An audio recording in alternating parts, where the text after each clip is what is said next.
Hey, fourth grade, welcome to another week. I am so excited to be reading with you on our short week before spring break. So I have a few things for you first. So, for today, April 6th, you have reading for your book club. You are drawing a picture of you doing your unique talent. You are completing reteaching for Team 2 for math. You are reading and highlighting for the Southwest region for climate. Today, that is due Wednesday. And you have your second step video with reflection question. So those are the things you have due for today. And it looks like a lot of the work you have for specials, gym, music, art, is a lot of catch-up work or make sure you are done so you can start fresh after our week vacation. So, Maniac McGee. Maniac is thinking about leaving again, which is a little strange because Maniac was kind of planning on this being his address, but something happened, if you think back, and that's the reason why he wants to leave, and Amanda does not like this. She wants Maniac to stay. So we'll have to see what happens today. So, I think my camera's moving. I'm not sure. So,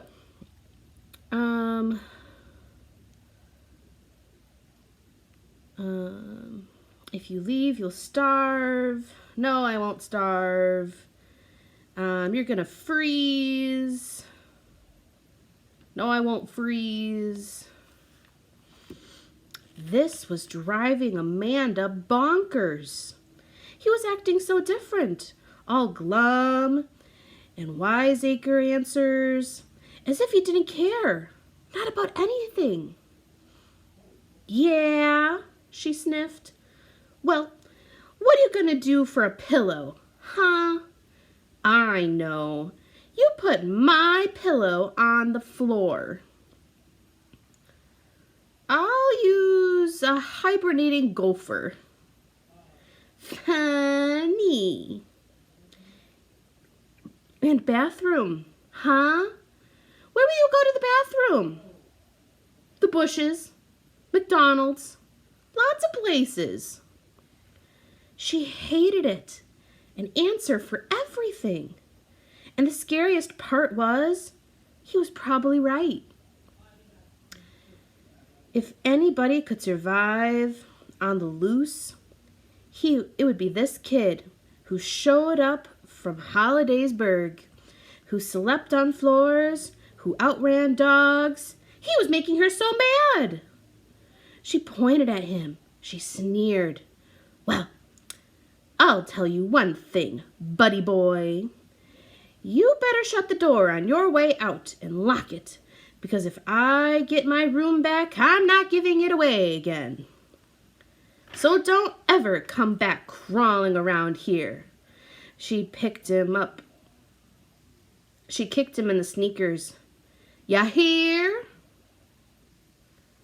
Don't worry, he said flatly. And don't think you're taking any of my books with you this time either. And you can figure about ever getting a chance to open my Encyclopedia A, which I was almost ready to let you do before you went and started acting like this, he said. I'll join the library. She jumped up. Ha! You can't. No. No, you need a library card. I'll get one. Ha ha! You can't get a library card without an address. She regretted it as soon as she said it. His head swung. His eyes met hers. Why did you say that? Her eyes couldn't answer. He got up and went out and trotted up the street. Amanda cried. She kicked the easy chair. She kicked Bow Wow. Bow Wow went yelping into the kitchen. See, she yelled at the front door. See what you made me do, Jeffrey McGee. Jeffrey, maniac, crazy man, bozo McGee. He wasn't back by lunch. He wasn't back by dinner. I'm going looking, Amanda told her worried parents. No one tried to stop her. She rode her bike all over. East Ed, West Ed. She even went over to Bridgeport. Practically got herself killed on the bridge. She never paddled so much in her life. She didn't come home until after dark. When her parents headed upstairs to bed, she asked if she could stay up and watch TV. They looked at each other and said okay. She was nodding off in the middle of some late movie when the door opened and he walked. What are you doing up so late? He said. I'm incubating an egg, she snarled. He shrugged and went upstairs. She closed her eyes and smiled. Next morning, a little kid from 3 blocks away came knocking at the front door. His yo-yo string had a knot fat as a mushroom. As Amanda watched Maniac tackle the knot, an idea slithered into her brain. When the little kid left with his string good as new, she said, Jeffrey, if I knew some way that would make it okay for you to stay, would you? What do you mean okay? He said. I mean that even if there's 1 or 2 people who aren't too wild about you now, and that's all there really are, that even they would like you. Everybody else who already likes you, they'll like you even more. Purely out of curiosity, Maniac replied, How's all that supposed to happen? Amanda told him about Cobble's knot. Chapter 19. If the wonders of the world hadn't stopped at 7, Cobble's knot would have been number 8. Nobody knew how it got there. As the story goes, the original Mr. Cobble wasn't doing too well with the original Cobble's Corner grocery at the corner of Hector at Birch. In the first 2 weeks, all he sold was Quaker Oats and penny candy. Then one morning, as he unlocked the front door for business, he saw it, the knot. He was dangling from a flagpole that hung over the big picture window. The one that said Frosted Foods in icy blue and white letters. He got out a pair of scissors and was about to snip it off when he noticed what an unusual and incredible knot it was. Then he got an idea. He could offer a prize to anyone who untangled the knot. Publicize it. Call the newspaper. Winner's picture on the front page, Cobble's Corner in the background. Business would boom. Well, he went ahead and did it. And if business didn't exactly explode, it must have at least peeped a little. Because eons later, when Maniac McGee came to town, Cobble's Corner was still there. Only now it sold pizza instead of groceries. And the prize was different. It had started being 60 seconds alone at the candy counter. Now it was 1 large pizza per week for a whole year, which in time made the knot practically priceless, which is why, after leaving it outside for a year, Mr. Cobble took it down and kept it in a secret place inside the store and brought it out only to meet a challenger. If you look at the old pictures in the 2 mills times, you see that the knot was about the size and shape of a lopsided volleyball. It was made of string, but it had more contortions, ins and outs, twists and turns, dips and doodles than the brain of Albert Einstein himself. It had defeated all the comers for years, including J.J. Thorndyke, who grew up to be a magician, and Fingers Holloway, who grew up to be a pickpocket. Hardly a week went by without somebody taking a shot at the knot and losing. And each loser added to the glory that awaited someone who could untie it. "So you see," said Amanda, "if you go up there and untie Cobble's knot, which I know you can, you'll get your picture in the paper, and you'll be the biggest hero ever around here. Nobody'll mess with you then." Maniac listened and thought about it and finally gave a little grin. "Maybe you're just after the pizza, since you know I can't eat it." Amanda screeched, "Jeffrey! The pizza's not the point." She started to hit him. He laughed and grabbed her wrists, and he said, "Okay." He'd better give it a try. Chapter 20. They brought out the knot and hung it from the flagpole. They brought out the official square wooden table for the challenger to stand on, and from the moment Maniac climbed up, he could tell the knot was in big trouble. To the ordinary person, Cobble's knot was about as friendly as a nest of yellow jackets. Besides the tangle itself, there was the weathering of the first year. When the knot hung outside and became hard as a rock, you could barely make out the individual strands. It was grimy and moldy and crusted all over. Here and there loops stuck out, maybe big enough to stick your pinky finger through. A pitiful testimony to the challengers who had tried and failed. There stood Maniac, turning the knot, checking it out. Some say there was a faint grin on his face, kind of playful, as though the knot wasn't his enemy at all, but an old pal just playing a little trick on him.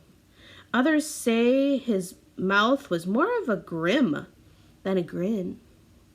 Well, grim, a serious face, versus a grin, a happy face. That his eyes lit up like flashlights because he knew he wasn't finally facing a knot that would stand up and fight, a worthy opponent. He lifted it in his hands to feel the weight of it. He touched it here, touched it there, gently, daintily. He scraped a patch of crust off his fingernail.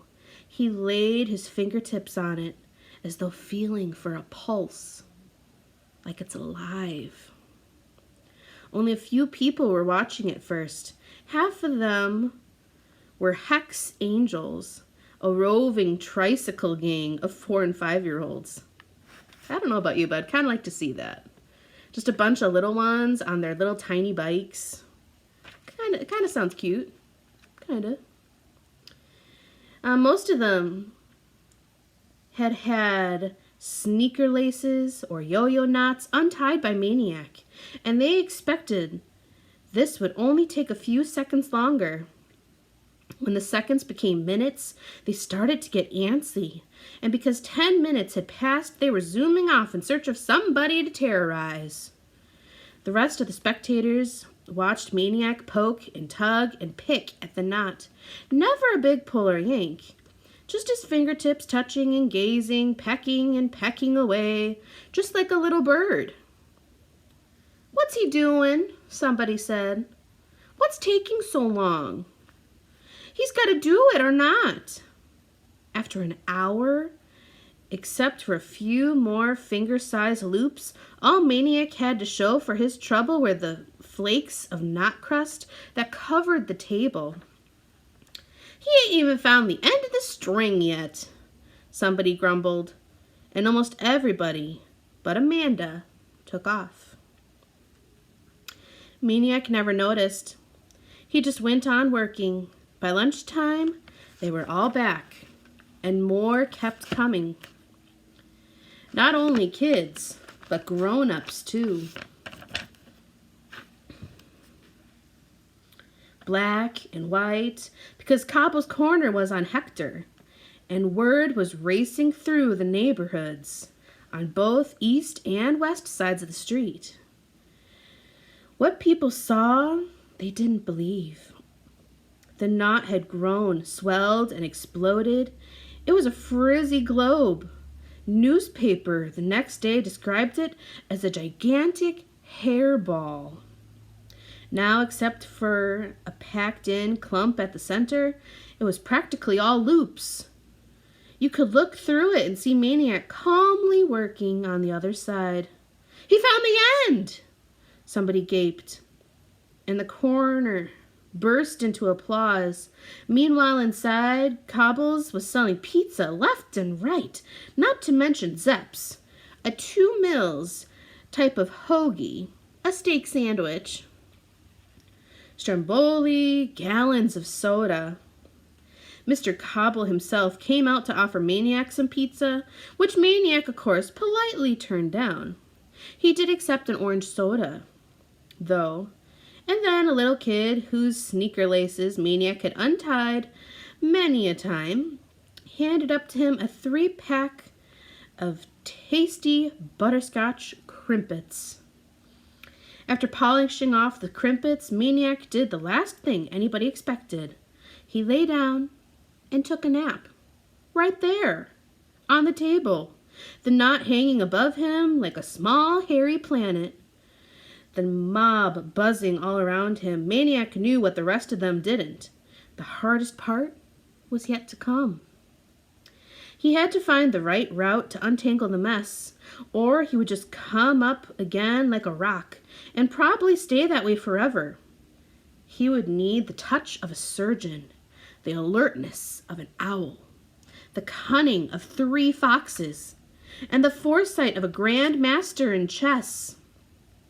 To accomplish that, he needed his clear head to flush away all distraction, especially the memory of butterscotch crimpets, which had already hooked him. In exactly 15 minutes, he woke up and started back in. Like some fairy tale tailor, he threaded the end through the maze, dipped and doodling through the opposite ways. He squiggled a football through the defense. As the long August afternoon boiled along, the exploding hair knot would cave in here, cave in there. It got lumpy, out of shape, saggy. The Times photographer made starbursts with his camera. The people munched on Cobble's pizza and spilled across Hector from sidewalk to sidewalk and said, "Ooh, ah." And then around dinner time, a huge roar went up, a volcano of cheers. Cobble's knot was dead, undone.